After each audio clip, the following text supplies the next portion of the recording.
Olá, olá! Sejam todos bem-vindos, meus amigos, aqui para mais um episódio do podcast Garimpo Sustentável. É um projeto encabeçado pela Cor de Mato, Central das Organizações do Estado de Mato Grosso, em parceria com a Secretaria de Desenvolvimento do Estado, a SEDEC, e junto com a Metamate do nosso grande amigo, o presidente Juliano Jorge. Hoje estamos em parceria da minha grande amiga, a doutora Nayara Boscoli. Seja bem-vindo, doutora Nayara, para mais um bate-papo, né, com um grande especialista, um geólogo, grande amigo que a gente pôde conhecer o ano passado aí, durante o Exus. Seja bem-vindo a mais um episódio do Garimpo Sustentável, Nayara. Obrigada, é um prazer estar aqui dividindo mais uma vez essa mesa aqui com você. E hoje recebendo esse grande convidado aqui conosco. E o que a gente estava conversando aqui antes, né? O verdadeiro doutor, né? Porque nós, advogados, é uma mera formalidade em se tratando de doutores, né? Doutor é quem tem doutorado. E ele tem. Acabou de ser papai de uma princesa, né? Então, hoje nós estamos recebendo o grande geólogo Caio Bicum, que ele é mestre em geociência pela UFMT, especialista em gestão pública, doutor pela Unesp, pela Universidade de Tübingen da Alemanha, é professor da Universidade de Engenharia do campus de Várzea Grande da UFMT, é também coordenador científico do Geoparque da Unesco na Chapada dos Guimarães, está como presidente da FEBRAGEL, está como presidente do Núcleo Centro-Oeste da Associação Brasileira de Geologia de Engenharia e Ambiental e é coordenador do curso de Engenharia de Minas da UFMT e membro da Comissão Geoparques da Sociedade Brasileira de Geologia. Seja muito bem-vindo ao nosso bate-papo aqui hoje. Bem-vindo, Caio B. Um prazer estar aqui conversando com vocês sobre esse tema, né, que é a mineração, sobre desenvolvimento sustentável também. Seja Maravilha. bem-vindo. Seja bem-vindo. A casa é sua, o domínio da arte da mineração é certeza que você tem, né? O exímio conhecedor aí desse segmento. A Nayara, ela vem enriquecendo bastante o nosso projeto, os nossos temas aqui, Caio B. E é uma presença feminina, né? Para abrilhantar, deixar mais leve, mais bonito o nosso espaço aqui. E, Caio B, conte um pouco aí, Caio Bicum, quais são aí os seus últimos trabalhos, os seus projetos. Você é de Chapada dos Guimarães, né? Sou de Chapada dos Guimarães, cresci lá em Chapada, né? Depois vim para Cuiabá, vim para cá com 14 anos e desde então estou por aqui. E me formei lá na UFMT, né, em Geologia, depois fiz mestrado, entrei como professor na instituição. E atualmente tenho lá me dedicado, né, ao curso de Engenharia de Minas, no desenvolvimento lá de diversos projetos, entre eles projetos aí de divulgação científica, né, de popularização de ciência, tentando traduzir às vezes linguagens que são linguagens mais técnicas para formas mais simples, para a gente mostrar para a população às vezes, diversos aspectos sobre ciências que estão, às vezes, ao nosso redor e que as pessoas não enxergam. Não enxergam isso aí. Nayara, eu acho que a gente pode começar com o Dr. Caio B, ali um pouco de datação, né, Caio B? A geologia, desde os 8 anos, praticamente, você tem esse contato ali em Chapada, que é um exemplo, né? As formações, né? A questão geológica ali, eu acho que... Dizem que já foi mar... É isso mesmo, ali Chapada já foi oceano aqui? Inclusive fazer esse registro que a vista daqui do estúdio, a vista muito bonita de Chapada. E sim, Chapada já foi mar e uma coisa que surpreende muita gente que foi mar não só uma vez. Mas aqui foi mar essa região, Mato Grosso, no mínimo aí a gente pode colocar umas 4 vezes, no mínimo, nos últimos 600, 700 milhões de anos. Inclusive as rochas que nós estamos aqui em Cuiabá, as rochas que estão aqui embaixo, né, da cidade de Cuiabá, elas também são rochas que se formaram no fundo de um mar. Depois viraram uma cordilheira. Essa cordilheira foi erodida, O mar entra de novo sobre essa região, deposita algumas rochas que estão lá na caverna Aroidiare, nas cavernas que tem Chapada. Esse mar recua, depois ele entra de novo, deposita as outras rochas que a gente tem ali na Cachoeira do Véu de Noiva, no Mirante do Centro Geodésico, lá em Chapada. E aí, as rochas que são mais famosas de se falar, as rochas que diz que foi mar, são essas do Mirante e do Véu de Noiva, porque nessas rochas se encontram fósseis de conchinhas.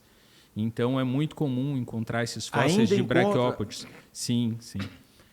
Só que uma coisa que é muito importante até esclarecer isso para o público, porque às vezes o pessoal fala, como que Chapada foi mar e Cuiabá não foi?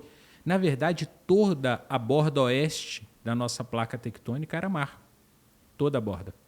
A diferença é que essas rochas que são encontradas esses fósseis estão ali preservadas em Chapada.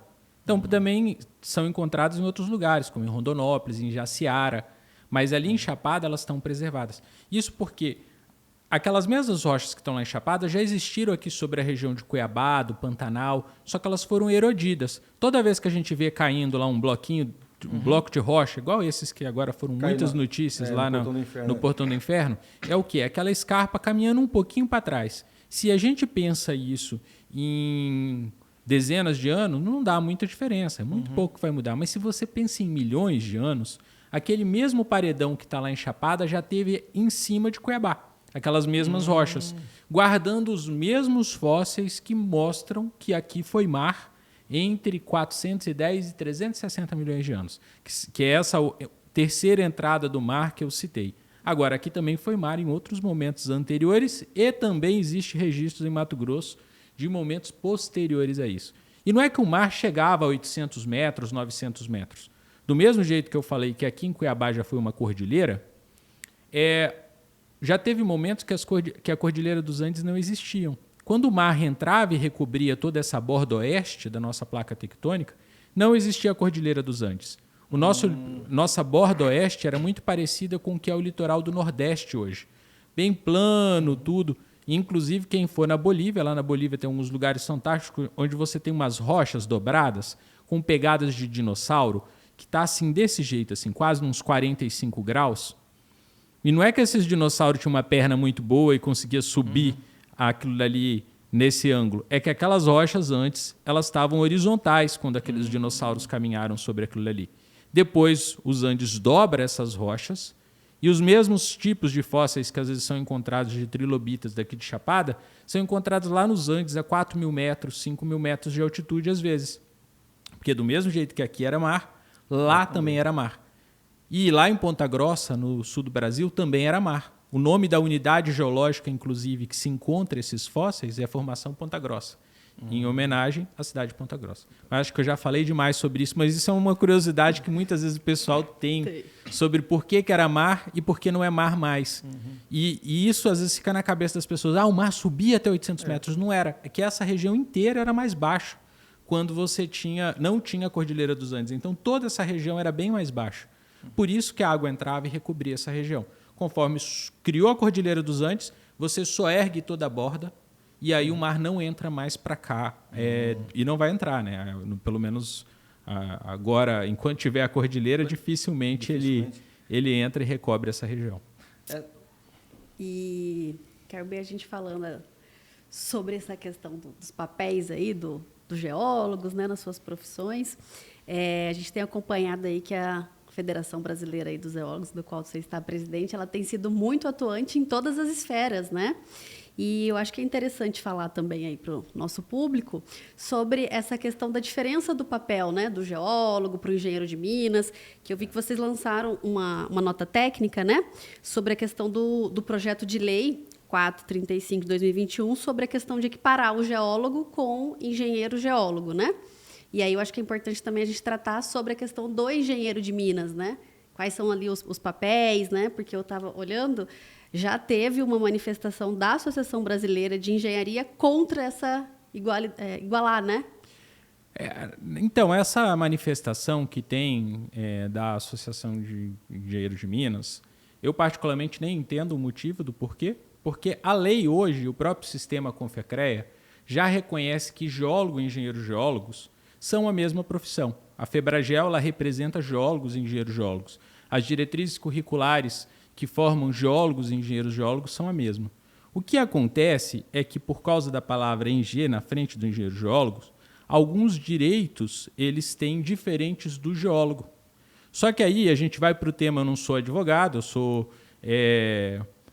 geólogo, né, e professor, mas a gente tem que entender minimamente de Constituição, né? Existe aquela garantia mínima na Constituição de isonomia de direitos para quem for igual. Então, se a lei é a mesma, as atribuições profissionais são as mesmas, as diretrizes curriculares são as mesmas, tudo é o mesmo em termos de atribuições de geólogo, engenheiro geólogo, de bases curriculares, de conhecimentos, não é cabível uma aplicação em termos de direitos e deveres distintos. Então, o projeto de lei 435, ele traz uma consolidação, a gente quer colocar uma consolidação do que já se entende dentro do sistema Confecrea, a gente colocar em termos de legislação. Por quê? Porque na hora que vai para o judiciário, às vezes coloca que cabeça de juiz é aquela coisa, né? Cada um tem uma e faz o entendimento conforme compreende ali. E por vários desses entendimentos estarem em âmbito de resoluções do sistema Confecrea, eles colocam isso, tem uma discussão ampla, de que para se ter isso consolidado, de fato, tem que ser colocado em nível de lei. Então, o projeto 435 ele traz essa garantia de isonomia para 2 títulos profissionais que são sinônimos. A mesma coisa que está sendo feito hoje para o geólogo e engenheiro geólogo foi feito para o agrônomo lá na década de 40. Foi feita uma lei dizendo que é a mesma coisa agrônomo e engenheiro agrônomo, lá na década de 40. Isso em nada afeta a profissão de engenharia de Minas, em nada afeta outros profissionais, não aumenta em nada nenhuma atribuição profissional de geólogo ou de engenheiro geólogo, apenas garante uma isonomia de direito que o sistema profissional, o sistema Confecrea já entende que é de direito, porém, devido a questões de interpretação jurídicas, às vezes não é aplicado na hora que vai para o debate no judiciário. Então, para deixar assim de uma forma bem clara, né, o projeto 435 ele não interfere em outras profissões. Inclusive, tem o apoio da grande maioria das profissões, dos profissionais do sistema Confecrea. Então, tem documentos ressaltando isso, porque é um entendimento já assegurado pelo sistema Confecrea de que o projeto 435 ele apenas ratifica coisas que já estão há mais de 50 anos pacificadas dentro do sistema profissional. Mas que, por não estarem na legislação como lei, às vezes acabam sendo discutidas em âmbito do judiciário. E isso aí também reflete até no cenário de equiparação salarial, né? Que acaba dando essa divergência, eu estava olhando, né? Sim, é um dos pontos que, por exemplo, o engenheiro geólogo ele tem garantia de salário mínimo profissional. O geólogo não. Mas é a mesma profissão. Tem as mesmas atividades. Então, eu, como geólogo que gosto de ler lei, eu vou para essa base do que diz a Constituição em termos de isonomia. E, de novo, não muda nada em atribuição. Na verdade, poderíamos até entrar com um processo em termos do judiciário, né, pedindo esse reconhecimento em termos de igualdade no judiciário, já que são as mesmas diretrizes curriculares, já que são as mesmas atribuições asseguradas para os profissionais, mas nós entendemos que isso é um tema importante para ser colocado no legislativo, isso foi colocado no legislativo, tem caminhado relativamente bem, e esperamos que isso se resolva no âmbito do legislativo, até mesmo para cumprir uma das funções essenciais do legislativo, que é reduzir os processos judiciais. Então, o legislativo, às vezes a gente vê muitas funções, né, qual a função do legislativo? Uma das funções mais básicas do legislativo é acabar ali, reduzir as partes que são dúbias dentro do processo legal. Então, sempre que tem algo que cria processos judiciais com uma certa frequência, o ideal é que isso seja feito no âmbito legislativo, um projeto de lei, ou, se não, o outro caso que acaba acontecendo é ter ali depois de muito tempo, discussão e dinheiro público sendo gasto em processos judiciais, algum tipo de entendimento no judiciário, que aí é entendimento com base numa discussão muito mais ampla, que nem sempre vai considerar os aspectos que a legislação poderia tornar claro com uma facilidade muito maior. Muito maior. Sim, e ali seria, ela sancionada a lei vai ser muito simples, né? Que vai ser, pelo que eu estava olhando, é um mero apostilamento, né? Requerimento de apostilamento. É a mesma coisa que os agrônomos e engenheiros agrônomos fizeram lá na década de 40, não muda nada a atribuição, tem um apoio massivo de muitos profissionais e entidades do sistema Confecre. A gente tem feito a defesa, porque mais do que qualquer coisa, isso é uma defesa de isonomia. E aí nós temos que ter uma discussão clara sobre o que é o direito e o que é o respeito, inclusive, às profissões. Eu acho que quando se trata de isonomia, isonomia é um dos pontos mais básicos da Constituição, do que é o Estado democrático. Se nós formos tratar pessoas que têm as mesmas condições de formas diferentes, isso fere de uma forma muito grande, inclusive o Estado democrático, assim, se nós formos pensar a essência do que é o Estado democrático. Né? E tem demanda na parte o segmento mesmo de profissionais. A remuneração, ela altera muito do engenheiro ou do geólogo? Tem demanda para todos ou não vai alterar também nada? Veja só. O engenheiro, geólogo e geólogo são a mesma profissão. Esse é um ponto essencial. Se pegar qualquer documento do sistema Confecre, diz de forma clara, com letras garrafais, que são a mesma profissão. Pelo sistema Confecre, o geólogo também tem direito ao salário mínimo profissional. Então, isso é um entendimento que está registrado por resoluções, que está colocado por diversos documentos.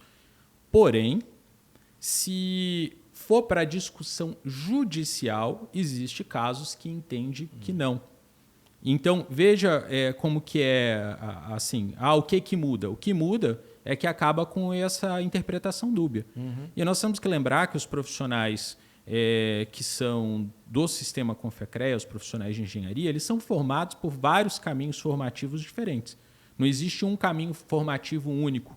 Por exemplo, a agronomia tem uma diretriz curricular própria. A engenharia florestal tem uma diretriz curricular própria. O engenheiro da computação tem outra diretriz curricular. O engenheiro de software também. O engenheiro de pesca tem outra também. Na hora que você vai para geologia / engenharia geológica, tem outra diretriz curricular. Então, são caminhos formativos que formam os profissionais que tratam com aquele determinado campo. Agora, os profissionais da engenharia, no qual a geologia está inserida, eles têm um papel fundamental para o país e tem que ser tratado com igualdade. Acho que não dá para a gente querer fazer ou aceitar no Brasil um processo de depreciação de qualquer profissão que seja, ainda mais profissões que ocupam o mesmo espaço. Exatamente. Então, qual a diferença que tem da importância de uma engenharia para outra, de uma profissão do sistema Confecre para outra? Todas são essenciais. Por exemplo, uma que é essencial, o meteorologista, que também está dentro do sistema Confecre e que agora está sendo fundamental para discutir o cenário de mudança climática. Então, ou o geógrafo também, que cumpre um papel muito importante. Então, é muito importante a gente fazer um processo de valorização. Essa é a essência técnica da gente garantir a sustentabilidade. A gente não vai avançar em nada no Brasil se nós não entendermos que qualificação técnica e valorização profissional é algo essencial. Se a gente for querer pagar mal para os profissionais, a tendência é que nós tenhamos serviços com uma qualidade pior. Serviços com uma qualidade pior, a chance de ter um desastre, a chance de ter um problema técnico aumenta muito mais. Então, o debate que eu acho que tem que ser feito é em cima da valorização. Hoje, um geólogo normalmente ganha acima do salário mínimo profissional. Então, se você for ver, muitos dos profissionais que estão aí ganham bem acima. Só que, mesmo assim, a gente não pode deixar de discutir o que são princípios básicos, como o princípio da isonomia, ou mesmo de defender que as resoluções, os entendimentos do sistema Confecre, que eles sejam válidos. Sim. Mas a gente trazendo isso aí para o cenário acadêmico, então há uma divergência de nomenclatura entre algumas universidades? Seria isso? Que alguns sai o título de geólogo e outros de engenheiro geólogo. A lei, ela, na hora que a lei do geólogo, /engenheiro geólogo, ela trata como ou o tempo todo. Geólogo ou engenheiro geólogo. Geólogo ou engenheiro geólogo. No sistema Confecre é a mesma coisa. Nas diretrizes curriculares, a mesma coisa. Então, eu faço sempre um comparativo com agrônomo e engenheiro agrônomo. Aqui na UFMT, o curso que tem aqui é o quê? Agronomia. Então, vai sair com um título diferente? Vai começar a chamar de agrônomo? Não, eles são... A pessoa que formou na faculdade, que sai a faculdade de engenharia agrônoma ou faculdade de agronomia, é o mesmo profissional. O que forma na faculdade de engenharia geológica e de geologia é o mesmo profissional. Não existe diferenças de atribuições. É uma nomenclatura, né? É uma nomenclatura. E a gente Isso não sou eu que estou dizendo, viu? Isso está nos documentos todos do sistema profissional, do sistema Confecre, sobre isso. há mais de 50 anos. Há mais de 50 anos isso está pacificado. Está pacificado. Inclusive, quando nasceu, eu estava lendo na nota de vocês, teve essa divergência, né? Que alguns saíram, eu vi. E... assim, o que eu tenho visto também é que vocês estão bem atuantes, né? A atividade de mineração, ela necessita, né, de profissionais que atuem ali multidisciplinarmente, porque um vai complementando o outro, né? Não tem como nós, né, aqui na qualidade de advogados, queremos atuar numa parte de geologia, né? E mesma coisa vice-versa, só que um precisa do outro, né? E aí, isso aí eu achei bem interessante, que vocês puxando um pouco da questão legislativa, né? Do congresso que vocês fizeram, né, do 17º Geopolíticas, onde houve, de fato, essa interlocução, né, entre os advogados e os geólogos. E aí eu já quero aqui deixar meus parabéns pelo evento, que foi ótimo, que eu tive a oportunidade de participar, que nós possamos fazer mais integrações como essa. A gente estava falando aqui sobre isso, já falei com a Sheila também, que é importante, né, que eu acho que tem isso também. Essa semana eu fui para o campo e aí um cliente até brincou, mas você é geóloga também? Falei, não, a gente está sempre aprendendo, né? E por trás de um bom advogado tem que ter um geólogo ali para a gente estar aprendendo cada vez mais. E né? A gente precisa saber também, né? O mínimo de direito. Todo cidadão brasileiro precisa saber. Isso daí eu sempre comento. Todo cidadão tem obrigação de saber o mínimo, porque a gente não pode alegar desconhecimento na legislação. Então, minimamente. Mas o parabéns, eu acho que tem que ser dedicado muito para a Sheila, que foi ali a grande interlocutora nesse processo de organização. E esses eventos, eles são muito bons para a gente justamente fazer essas conexões. Nada a gente consegue avançar sozinho. Nenhuma profissão trabalha sozinho. Toda profissão vai ter outras profissões que estão relacionadas. E quando a gente traz temas que são tão complexos, isso ainda é mais forte ainda. E todo mundo precisa trabalhar dentro do teu âmbito ali, né? Dentro do que é a tua área de formação, mas a integração, ela é o que cria uma conexão que faz funcionar. Então, isso é muito importante. Primordial, né? É igual a tão questão polêmica do mercúrio, né? Eu falo, mas gente, a gente tem que chamar ali um engenheiro de Minas, um geólogo e um químico, né? Porque quando a gente está falando de mercúrio, não adianta ficar debatendo sem ter a visão de cada uma das áreas, né? O Brasil, na questão do mercúrio, ele precisa de investir muito em tecnologia. Eu sou muito defensor da gente ter uma política arrojada de ciência e tecnologia para o setor mineral. Porque é uma política arrojada de ciência e tecnologia, é o que permite a gente conseguir criar soluções que sejam mais sustentáveis, que criem soluções com maior aproveitamento dos recursos minerais, que criem ali soluções que minimizem os impactos ambientais, os riscos. Então, trazendo assim para exemplos, fora dessa questão até do mercúrio, mas para outras coisas, barragem. Se nós conseguirmos melhorar o aproveitamento mineral, a quantidade de rejeito é menor. Se a gente cria tecnologias para utilizar o rejeito, como aqui no Mato Grosso tem tecnologias, iniciativas para transformar rejeito em vasos de cerâmica, entre outras coisas, em tijolos sustentáveis, entre outros tipos de itens, a gente está criando ali uma forma de reduzir um passivo e, às vezes, solucionar problemas que são problemas sociais. Então, quando nós temos temas que são muito complexos, quando se trata de utilização de recursos naturais, quando se tratam de problemas que tem sociais, em muitos desses casos passa necessariamente por discussões e por investimentos por uma política arrojada de ciência e tecnologia. No petróleo, o Brasil fez isso muito bem. Hoje, a Petrobras é uma das referências mundiais em desenvolvimento de ciência e tecnologia. A Petrobras é a maior empresa da América Latina hoje. Ela é uma empresa que explora petróleo onde lugar nenhum no mundo se explora, em profundidade de 8.000 quilômetros. 8 quilômetros, 8.000 não, né? 8 quilômetros de profundidade de rocha, mas 4 de lâmina d'água. Então, assim, numa profundidade muito grande, que é coisa que em lugar nenhum no mundo faz. Isso, tecnologia, desenvolvimento nacional. Então, e com grau de segurança altíssimo. Os desastres que nós tivemos no petróleo no Brasil não foi da Petrobras, foi de outras empresas, ou às vezes até relacionados a incidentes internacionais, como foi aquele que ocorreu alguns anos atrás no Nordeste com Barrios, que veio, que depois que foi descobrir que era lá de uns navios que lá, isso. Então, acho que na hora que a gente pensa em problemas como no Mercúrio, eu sou defensor que se invista em tecnologia, até mesmo para saber como fazer descontaminação de áreas onde ocorreu até a contaminação por mineração ilegal. Porque, por exemplo, tem lá a questão dos Yanomamis lá.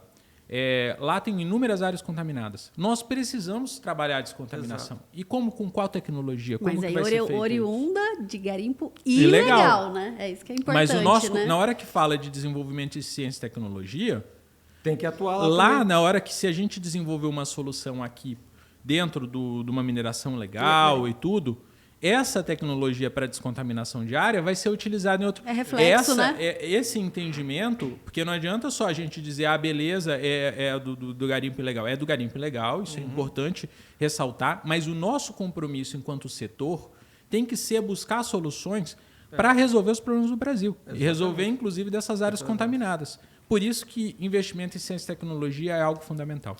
A gente...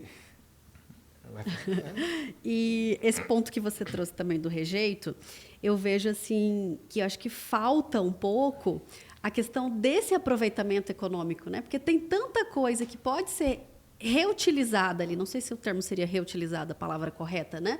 Esse rejeito que possa servir para realmente outro bem econômico ali, né? Como você falou, o tijolo, os vasos. Eu consegui ver aqui, né? A gente tem um museu, não sei se você conhece, Cirque Bartão, né? Que inclusive é um lugar muito bonito. E lá eu tive a oportunidade de conhecer esses objetos, né? E então isso você acha que também está faltando pesquisa ou é interesse? Qual que é o gargalo ali para não se reaproveitar melhor esses rejeitos? Não se reaproveitar, na verdade, né? Pesquisa e também você criar ali uma cadeia para isso. Né? E a gente pode ir para o caso da cerâmica, mas a gente pode ir para um outro caso que é ainda mais gritante, que é, por exemplo, o uso de pó de rocha. Pó de rocha que é um problema em vários tipos de mineração de granito, por exemplo, e que podem ser, em muitos casos, utilizados para a melhoria da qualidade do solo na agricultura. Então, veja só, então você está tirando um problema que é ali o rejeito e você pode transformar esse rejeito num coproduto que vai ser importante para uma outra área. Atividade, então, essa visão de criar soluções integradas, isso passa por desenvolvimento e pesquisa, isso passa, às vezes, por certificações, isso passa por desenvolvimento de cadeia. Porque, por exemplo, se pega uma mineração e ela tem uma grande quantidade de barragem de rejeito, tem uma grande quantidade de pilhas, de estéreo, quando ela for fechar, aquilo ali é um passivo que ela vai ter que resolver. Agora, se ela, ao longo da vida útil dela, ela não for deixando passivo para trás, é muito mais fácil para você ter ali uma gestão sustentável do empreendimento e reduzir a possibilidade de algum tipo de desastre ambiental, de algum tipo de problema ambiental. Então, esse investimento em ciência e tecnologia para buscar essas soluções integradas, ele é um passo que o Brasil precisa avançar. Ele precisa avançar urgentemente. A gente tem feito, eu tenho feito, várias outras pessoas têm feito essa defesa em várias esferas. A gente tem feito essa defesa aqui no estado de Mato Grosso. O estado de Mato Grosso, por exemplo, precisa ter uma central de laboratórios, precisa ter uma estruturação adequada para isso. E precisa ter uma política. Não pode ajudar nesse cenário? Que ele é para pesquisa, né, como um todo. Veja só, nós temos instituições no Brasil, várias. Tem o CETEM, tem a CPRM, tem várias instituições. Mas vamos para um exemplo do agronegócio. A Embrapa. Embrapa tem núcleo em tudo qualquer canto. Tem as companhias estaduais, e as Empaer, tudo, em tudo qualquer canto. Você vai para qualquer estado, ele tem o seu. Então, o estado de Mato Grosso hoje, só com a arrecadação de CEFEM, arrecada 115 milhões de CEFEM. É lógico, parte fica para os municípios, mas vamos lá. Desses 115, aí pelo menos 20, 30 milhões lá fica para o estado. Beleza.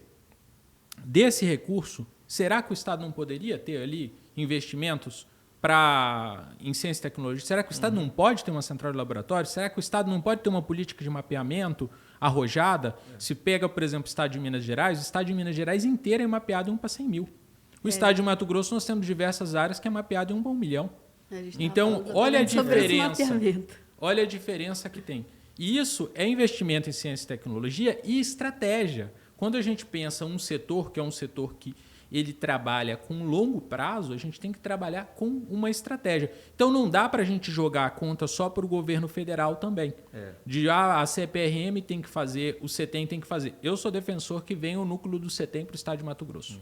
Sou defensor, acho que essa tinha que ser uma pauta prioritária da nossa bancada, porque essa é uma pauta que eu falo às vezes... Política, Caio. Gestão política. Integrada com a Metamate também, né? Esse tipo de situação vai de ponta a ponta. Ele atende desde a pauta ambiental, de quem quer fazer descontaminação de área, quer fazer análises de área contaminada, quer fazer ali ver se tem algum problema, até atende o produtor. A gente tem que lembrar que, por exemplo, a CPRM teve um papel fundamental agora na tragédia que ocorreu em Maceió. Quem fez o diagnóstico e disse o que estava acontecendo foi a CPRM. Então, esses órgãos públicos, quando a gente traz, ele atende de ponta a ponta. Ele atende desde a pessoa que é a mais mais defensora do meio ambiente possível, até ali o empresário, que também é defensor do meio ambiente, também está dentro dessa mesma linha, que está buscando uma produção. Desde a pessoa que é contra a mineração 100%, fala não tem que ter mineração, até a pessoa que está produzindo. Atende de ponta a ponta, porque o desenvolvimento de pesquisa, ela traz esse leque de você conseguir tentar buscar uma sustentabilidade, de você tentar buscar respostas. Então, hoje, se fosse ver no estado de Mato Grosso, o que eu colocaria como prioritário para a gente ter uma política uma política de ciência e tecnologia, uma política de mineração e recursos minerais para cá, nós precisaríamos ter hoje o Conselho Estadual, nossa, me fugiu o nome, mas teria um comitê estadual de política de mineração e recursos minerais. Está previsto na Constituição do Estado de Mato Grosso, ali entre o artigo 297 e 299, que trata da geologia. Que trata isso, ter uma política estadual relacionada a isso. Nós precisaríamos ter essa central de laboratórios, porque precisa ter pesquisa, precisa ter análises, até para o Estado saber se está acontecendo uma coisa errada ou não está acontecendo. E nós precisamos também, junto com isso, ter uma política arrojada de mapeamento. E o mapeamento ele não é para o minerador só. Ajuda o minerador? Ajuda. Mas ajuda o prefeito. Exato. O mapeamento ajuda o ordenamento territorial do Estado. Na hora que for fazer o zoneamento do Estado, um dos instrumentos básicos que precisa nesse zoneamento é o mapeamento geológico, para saber se tem água, se tem aquífero ou não, para saber se tem ali algum tipo de recurso mineral, uma brita, um cascalho que possa ser utilizado pela prefeitura, né? Para fazer uma prefeitura fazer uma estrada. Então, veja como que é essencial e diminui, inclusive, custo de obra pública, sabia? Porque, às vezes, se você não sabe... 500 quilômetros, 300 quilômetros, buscar vai uma aumentar. brita ali. E sabe o que é o pior de tudo também? Aumenta o impacto ambiental. Porque se você tiver que transportar por 200, 300 quilômetros uma areia, você vai jogar o preço da areia lá em cima, mas não só isso. Você está jogando isso daqui de CO2, que você não precisava, às vezes, jogar. Você está jogando tanto o impacto social como o impacto ambiental, tudo lá para cima. Então, a gente ter esse conhecimento básico do Estado é algo fundamental. Fundamental. Caio, entrando na área, se você me permite, adentrando na questão da mineração em si, né? Você tem mais uma pergunta da Fibragel aí? Eu estou achando que você quer compor a equipe, viu?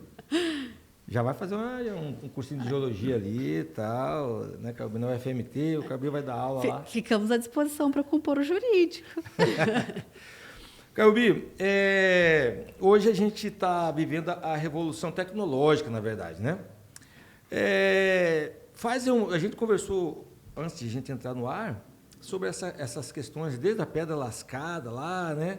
Até hoje, tudo é mineração, tudo é recurso mineral, né? Tem muitos leigos aí que ainda criticam, né? Não, troca de celular todo ano, e criticam os recursos naturais, né? Que não pode explotar, que não pode tirar um ouro ali.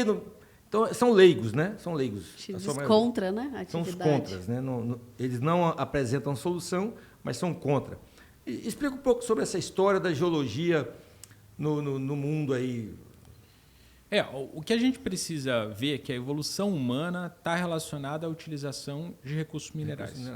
Primeira tecnologia, ou primeira atividade de mineração que foi feita não era nem o Homo sapiens, era ainda o gênero Homo, ali, o Homo erectus, o Homo habilis, que estava fazendo essas atividades lá há 3,5 milhões de anos, que é a idade que se estipula para as primeiras ferramentas de pedra lascada. O gênero, a nossa espécie, né, propriamente, né, foi surgir há 350 mil anos. Então, ali mais de 3 milhões de anos depois do que as atividades de pedra lascada. E depois a gente continuou utilizando recursos minerais. A gente utilizou, por exemplo, na hora que começou a ter o homem ceramista. Aí ele começou a extrair argila para fazer ali as cerâmicas. Ou na hora que for fazer a pedra polida, também eram outros tipos de rocha que eram utilizados. E depois passamos pela Idade do Bronze, passamos, por exemplo, lá no Egito Antigo, pela utilização de areia para fazer vidro, que é um dos itens que nós utilizamos muito, que muita gente não sabe que vem da mineração, propriamente, mas vem da mineração. Passamos depois ali pela Idade do Ferro. Na Revolução Industrial a gente ampliou ainda mais a quantidade de itens que a gente utiliza. E na sociedade tecnológica, na revolução tecnológica, a gente vive mais ainda. Então a gente utiliza hoje praticamente toda a tabela periódica. E da onde que vem esses elementos da tabela periódica? A grande maioria vem da mineração. Agora, é importante a gente ter aí uma conexão entre os vários debates de sustentabilidade, os debates que têm de utilização sustentável dos recursos naturais. Então, é importante ter essa discussão. Só que isso vem junto com um processo de conscientização. Por exemplo, se a gente for consumir todo ano diferente 6, 7 celulares, cada celular desse vai precisar ali de mais de 20 mineração diferentes para fazer aquele item. E existe um outro fator também que tem que às vezes entrar nessa conta, que hoje no nosso mundo nós temos muitas pessoas que não têm acesso mínimo a celular, a telefones, a residência, a transporte, em todos esses itens para ter acesso à residência, a transporte, à tecnologia, se utiliza recursos minerais. Mesmo a transição energética, que hoje é um dos temas de debate tão grande, se utiliza muito recursos minerais como o cobre e o lítio. O lítio para fazer bateria. E um carro, que é um carro elétrico, consome muito mais cobre do que um carro a combustão. Então, tudo isso vai trazendo limitadores do que é que nós temos de recursos minerais disponível e do que nós temos de demanda global sobre desses recursos. Qualquer tipo de discussão sobre a mineração, se ela é necessária ou não, ela passa por uma outra discussão que é anterior, que é o que a gente quer ter de sociedade. Porque se a gente quer ter a utilização, o consumo, essa quantidade de itens que a gente utiliza diariamente... Sociedade moderna, né? Se a gente quer isso, a gente tem que ter uma quantidade muito grande de materiais sendo produzidos e ter outras coisas, como, por exemplo, economia circular, ter ali, né, a reciclagem de equipamentos eletrônicos, reciclagem de veículos antigos, tudo isso ser introduzido de uma forma muito forte. Porque a gente também não pode pensar só na gente. Quando a gente está falando, por exemplo, que não pode ter ali, aumentar a extração de um determinado recurso mineral, se a gente falar isso, mas sem criar algum tipo de mecanismo para que aquela pessoa que hoje não tem acesso nenhum à qualidade de vida, que ela tenha esse acesso, a gente está deixando alguém para trás. E aí isso entra numa outra discussão social, que é do que é o direito mínimo, né, das pessoas. Direito à residência, direito à educação, direito a transporte, que é vários dos itens, de novo, que estão lá na Constituição e que a gente precisa debater. Na hora que fala de mineração, muita gente relaciona com o ouro. Exatamente. Mas, por exemplo, quando a gente vai construir uma casa, precisa ali da mineração. Quando vai construir um asfalto, que a gente vê muita gente reclamando, que não tem asfalto, não tem ali luz na minha região, para ter o poste precisa da mineração, para ter o fio precisa da mineração. Então, esses itens todos, a gente precisa colocar na conta. Na conta aí. E ainda mais, né? Os nossos alimentos, né? Precisam da mineração, né? Que é a atividade totalmente interligada ao agronegócio, né? E eu estava olhando aí, me debruçando sobre a Febragel, já que é hoje a sua grande atuação aí também, né? E aí eu vi esse projeto aqui que vocês estão, que é relacionado aos remineralizadores, né? Que hoje a gente mais importa, né? Sendo que a gente tem um grande potencial aqui geológico para produzir, né? E aí eu vi aqui que eu achei bem interessante sobre a questão da exploração do potássio no Rio Madeira, né? Lá não é no rio propriamente, né? Em áreas próximas ao Rio Madeira. Hoje tem esse projeto da Potássio do Brasil. A Febragel soltou uma nota junto com diversas outras instituições. A gente entende que isso sim pode ocorrer, algo que está em andamento, é uma demanda nacional, mas que a gente precisa trabalhar com outros tipos de soluções também, como os remineralizadores. Aí, de novo, volto para o tema de ciência e tecnologia, que é uma outra situação. Porque, por exemplo, hoje aqui no agronegócio, no estado de Mato Grosso, a gente exporta muito, só que a gente também importa muito. A gente importa quase tudo que usa. Com exceção do calcário, que vai estar ali, que é aqui regional, a semente, os fertilizantes, ali os defensivos agrícolas, o maquinário, quase tudo isso vai ser importado. Então, isso traz uma complicação, às vezes, para o país, para até mesmo ter uma segurança para o desenvolvimento da atividade. Por quê? Porque, por exemplo, 2 dos maiores produtores que nós tínhamos ali de fertilizantes no mundo é a Rússia e a Ucrânia. E a Ucrânia. Agora estão em guerra. Estão em guerra, aí você cria um ambiente de instabilidade. E isso, a gente precisa lembrar que sem os fertilizantes, sem a correção de solo, a produção do Estado cai muito, drasticamente. Né? Então, e isso ele está dentro desse mapa.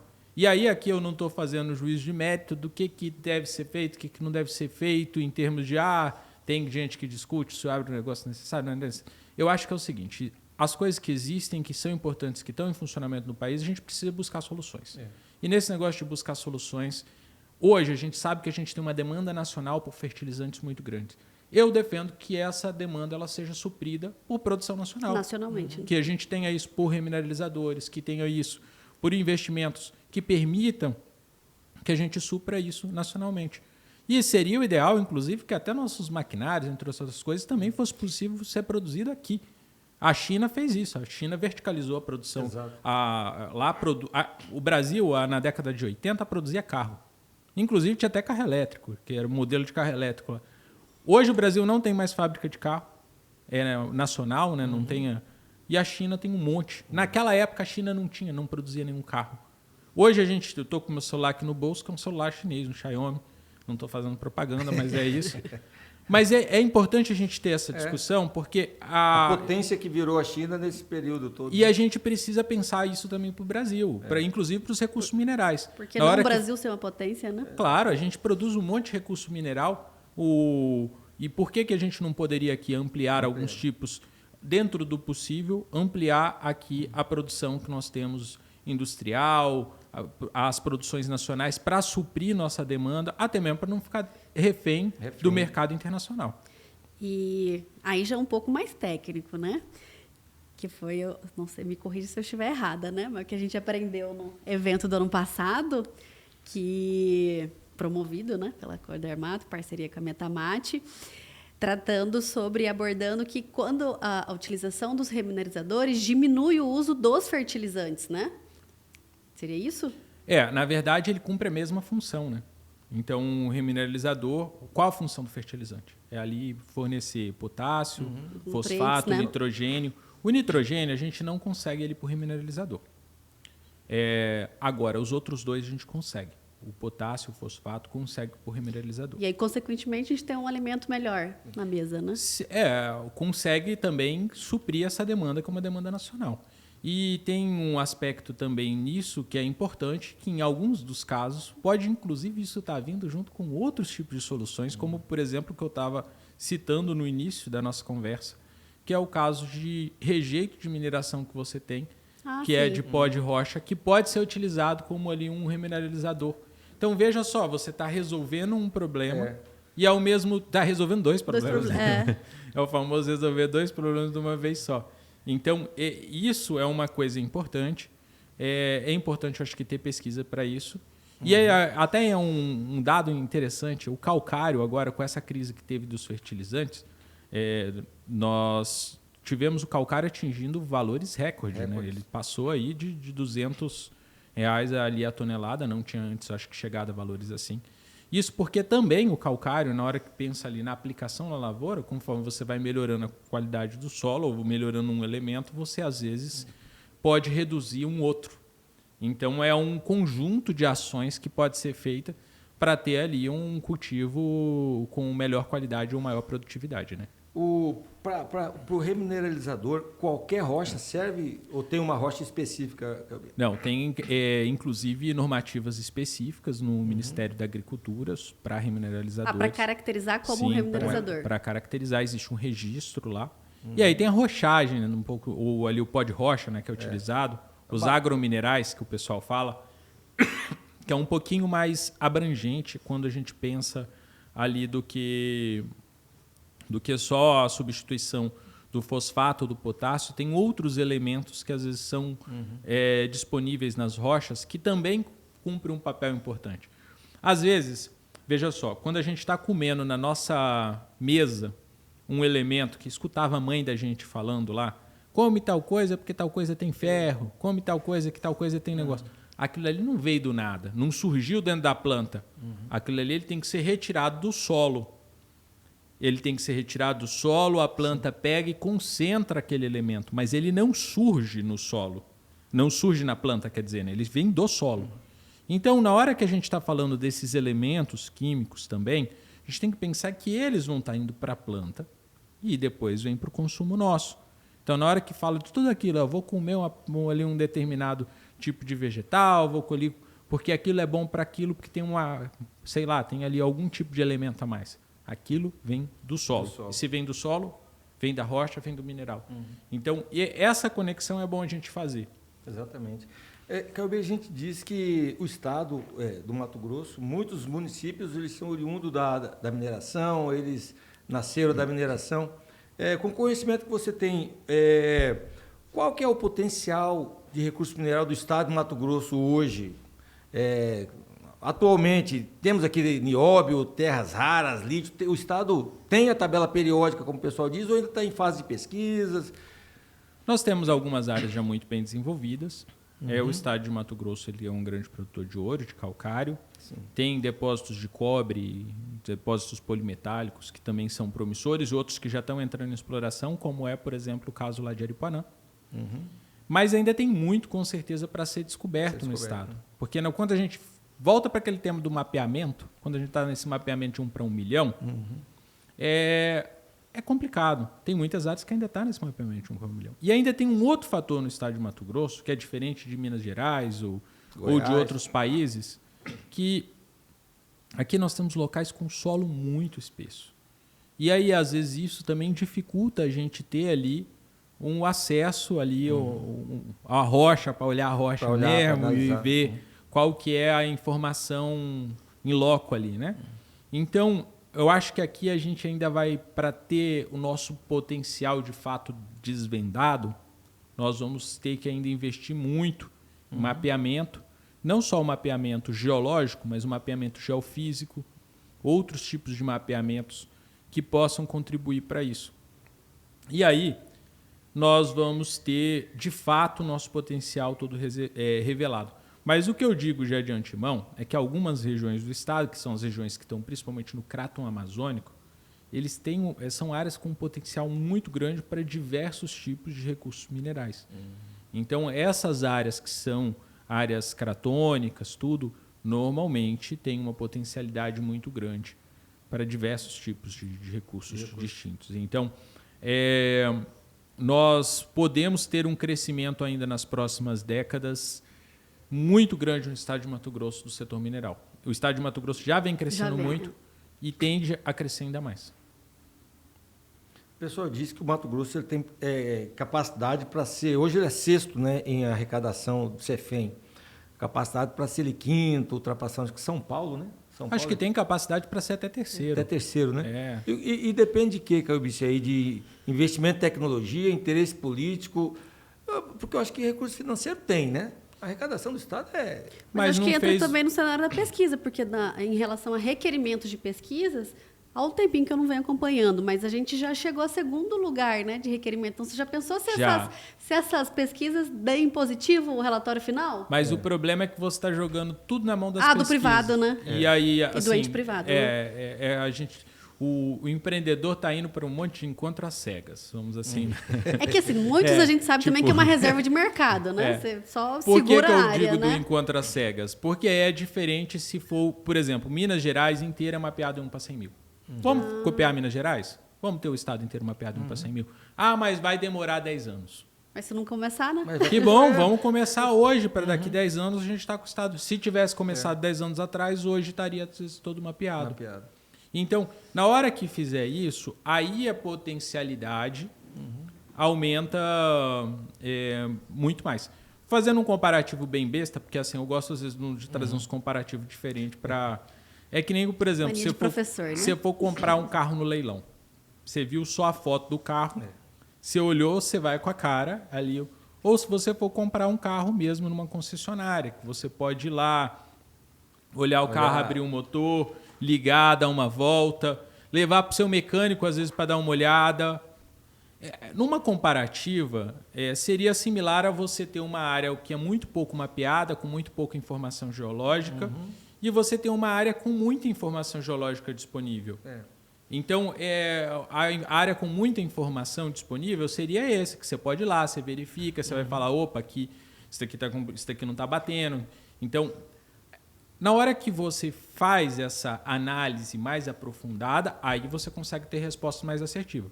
Porque se você chegar hoje para a população em geral e falar quem que vai comprar carro em leilão, pouca gente vai animar a comprar. Por quê? Porque sabe que tem um risco grande. Exatamente. A mesma coisa quando você vai trabalhar com mineração.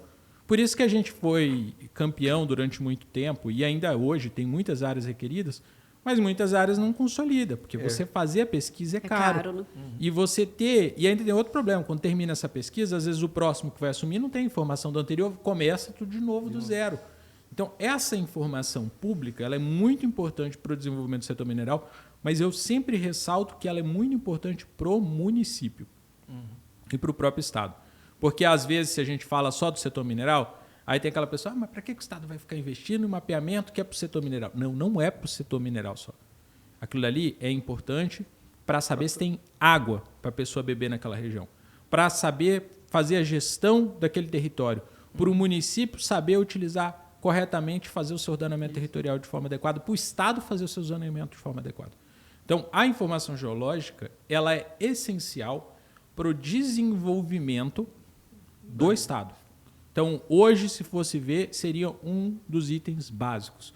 Eu sempre resumo naqueles 3 itens lá, que é 4, né, para criar a política estadual, com isso daí, criar uma estrutura laboratorial adequada aqui. A gente tem hoje um curso de engenharia de minas, tem um curso de geologia, tem um curso de engenharia química.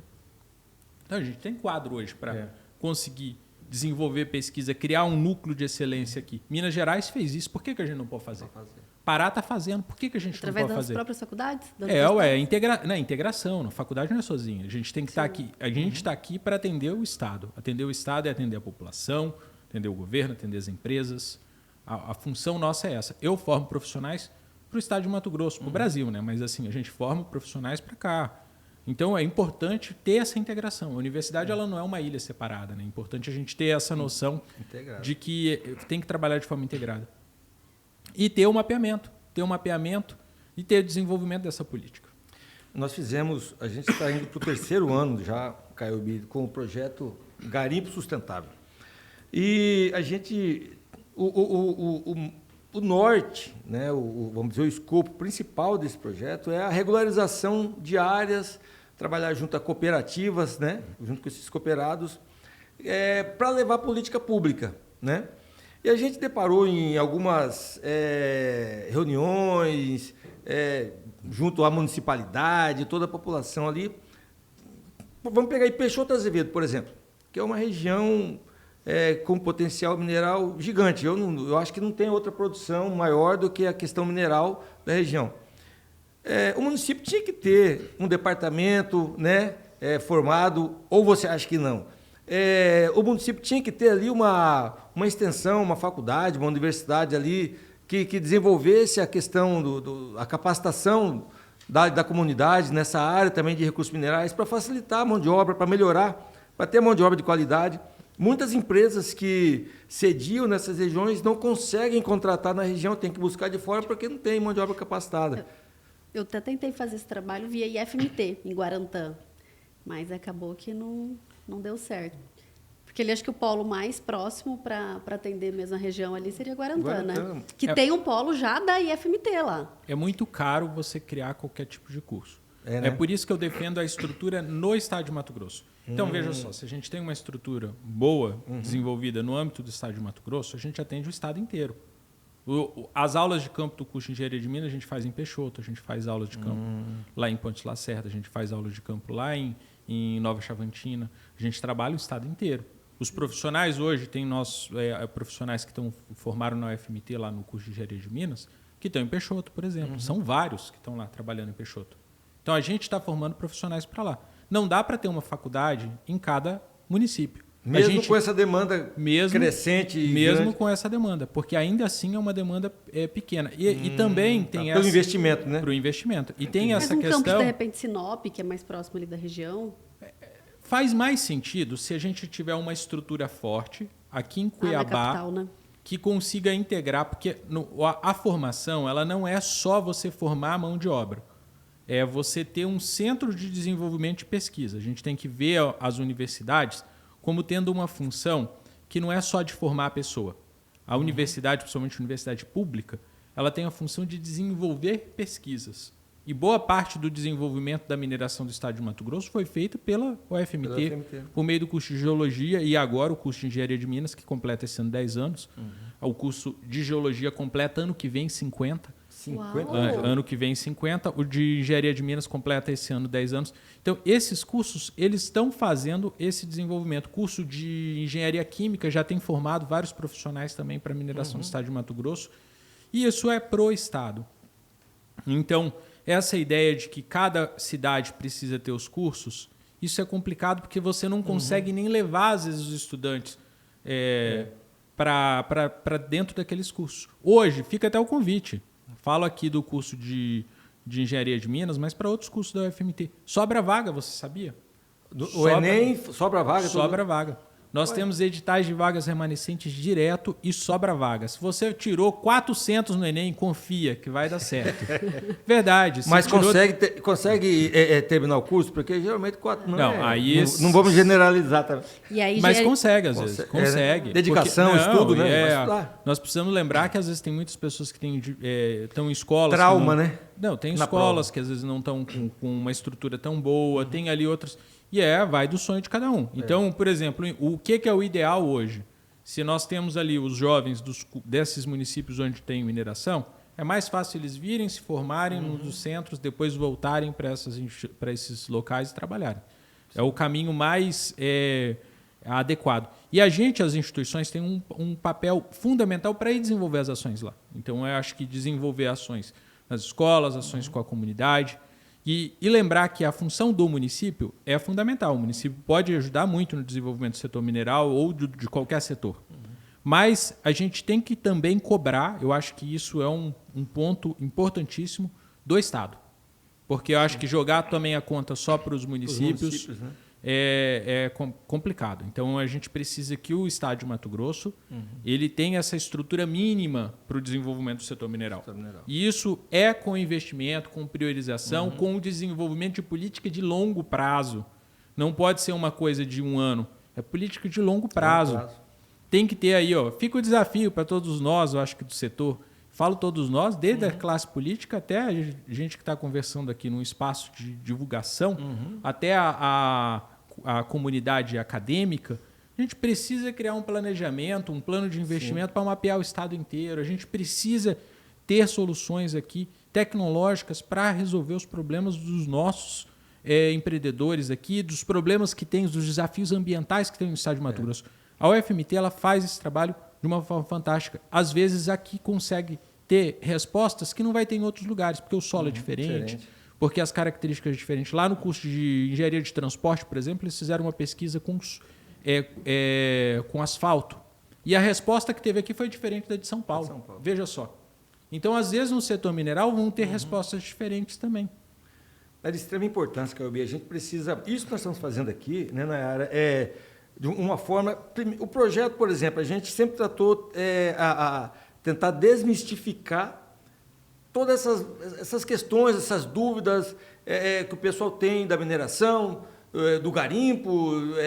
Alguns acham que quando fala garimpo é irregular e quando está regular, né? É mineração, você entendeu? Uns falam que não existe sustentabilidade, tem que ser responsável.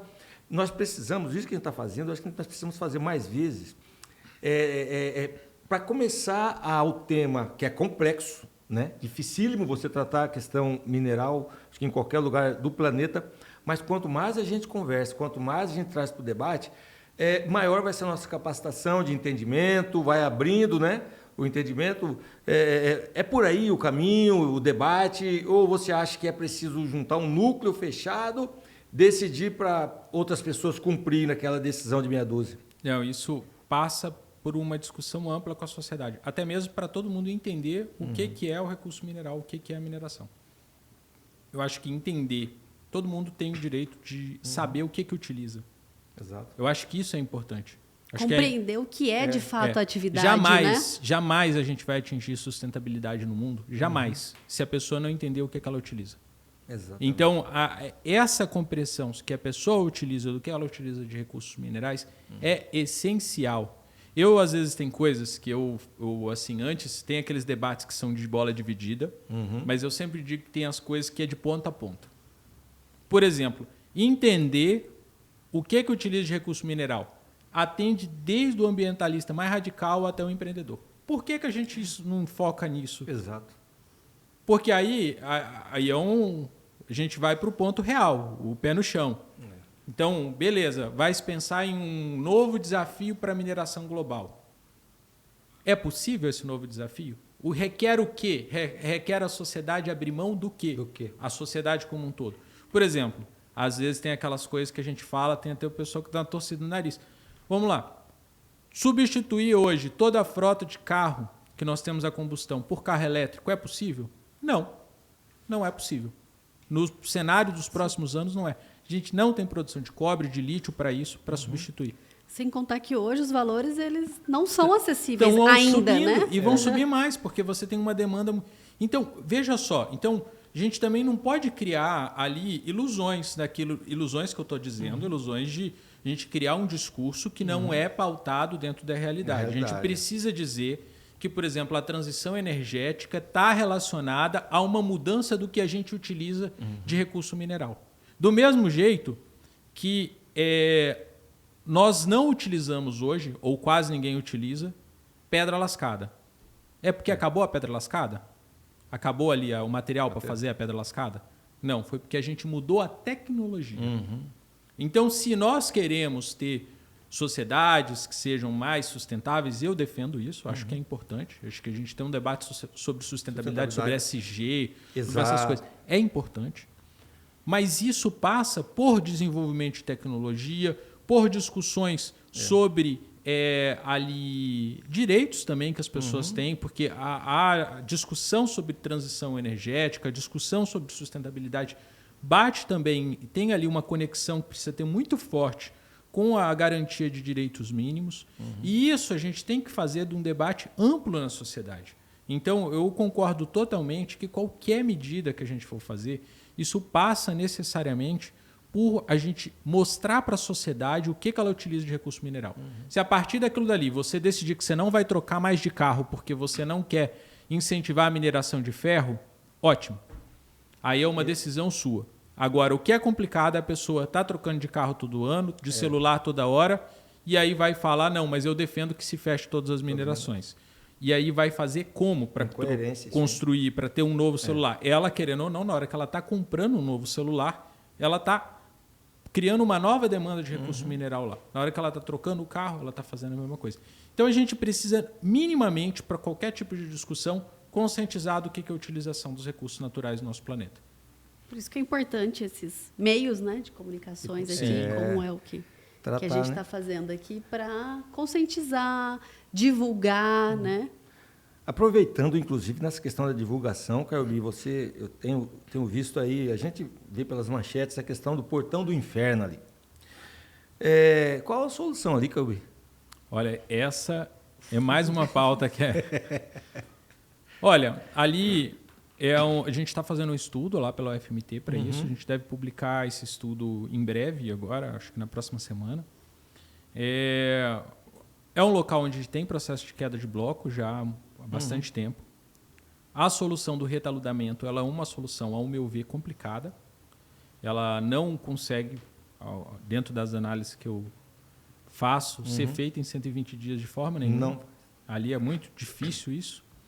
E ela pode levar uma interdição ali da pista. No mínimo vai levar uma interdição parcial, mas pode levar uma interdição total. Nossa. Então eu que sou chapadense, que tenho minha mãe que mora em Chapada, que tenho minha família que mora lá ainda, eu sei que o impacto de uma interdição total, ou mesmo uma interdição, porque a gente está hoje às vezes reclama do pare-siga, mas pela proposta do retaludamento vai ficar fechada das 7 da manhã às 5 da tarde. Então é fechado, não é SIG-PARE, fechado. Só abre Bloqueia, né? O impacto disso para a Chapada vai ser muito grande. Muito grande. Então, eu sou defensor de outras soluções ali. Eu defendo, já tenho feito essa defesa há um tempo. Por exemplo, a solução do viaduto, que é um pouco mais cara, mas ela não leva esse impacto social e econômico em Chapada. Porque na hora que se a gente fecha ali, a gente fecha esse acesso para a Chapada, o que a gente vai criar de problema social em Chapada, o que vai afetar lá a mãe, o pai, a pessoa, é muito grande. Então, acho que tem que ser buscado soluções que consiga garantir, ao mesmo tempo, segurança, que consiga garantir ali um custo que seja adequado, dentro do possível, mas que também pense muito na população. Hoje o que então, tem... isso é uma defesa que eu faço, assim, como chapadense mesmo, que eu sou de lá, conheço lá, vejo a realidade, vejo o impacto que está tendo. Está tendo, hein? E se, ali eu acho que, dependendo da forma como for ser feita, vai impactar ainda mais. E aí essas pessoas vão ficar o quê? Vão ter um auxílio? Vão ter o quê? Como que essas pessoas vão viver? Como que vai ter ali as contas sendo pagas, comida sendo posta na mesa? Então é complicado.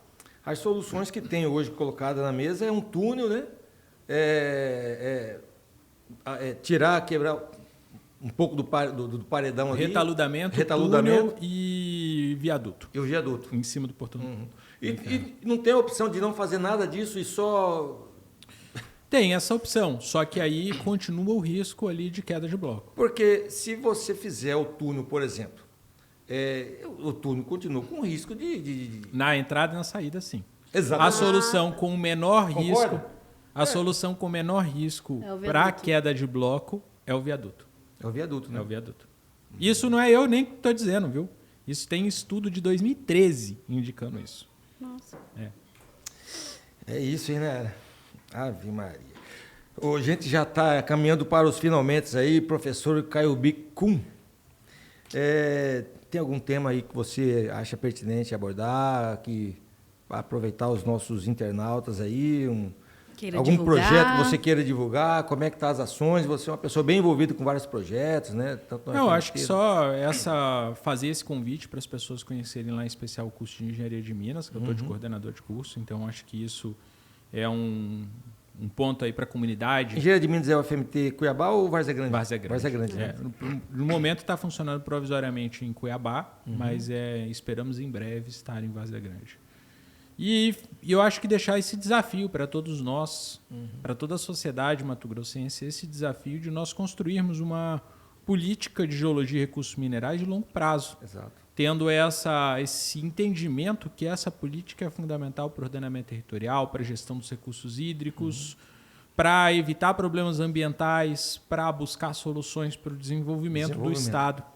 Então, a gente não pode olhar o setor mineral com o olhar ruim só, como eu digo, com a pauta policial e de obituário.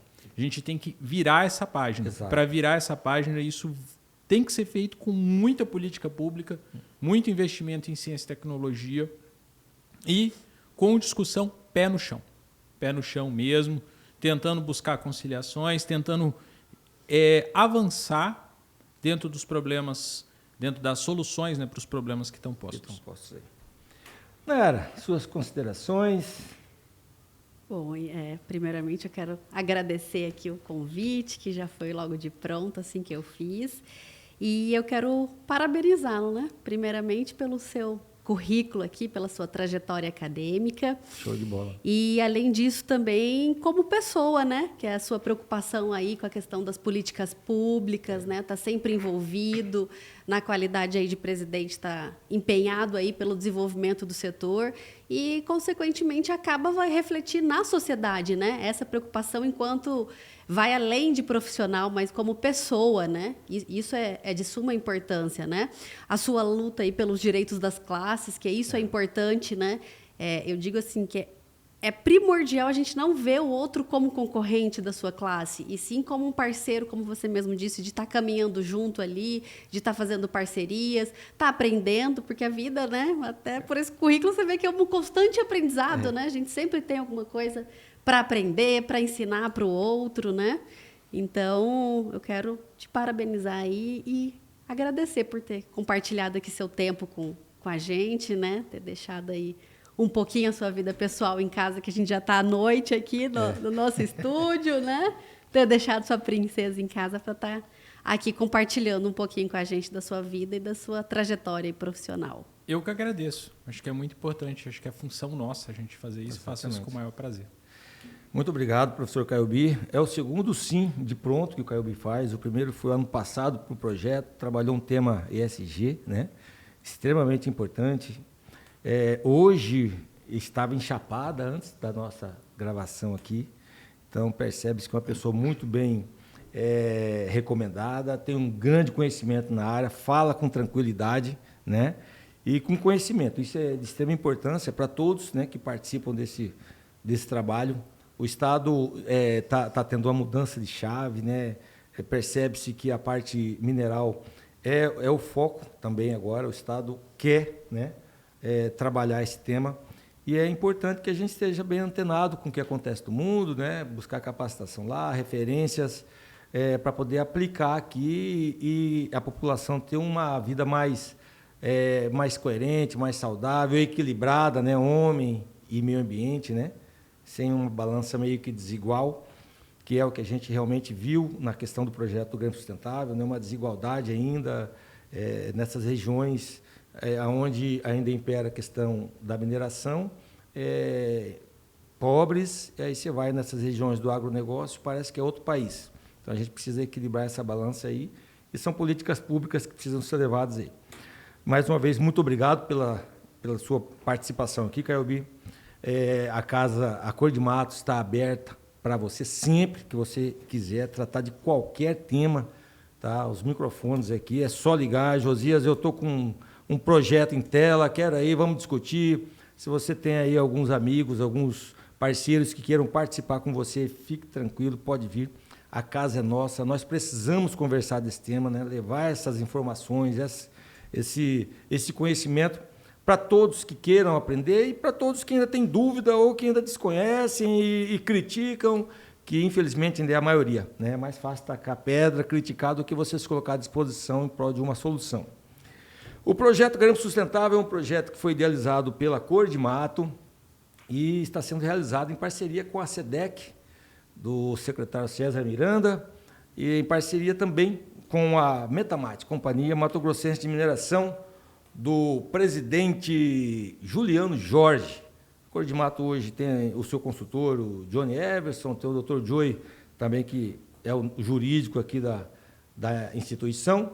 tem toda a nossa equipe administrativa. Quero agradecer aqui também o Marquito, que é o nosso técnico, a Tseli, a Tayane, a todas as pessoas que fazem esse projeto, que fazem essa instituição acontecer.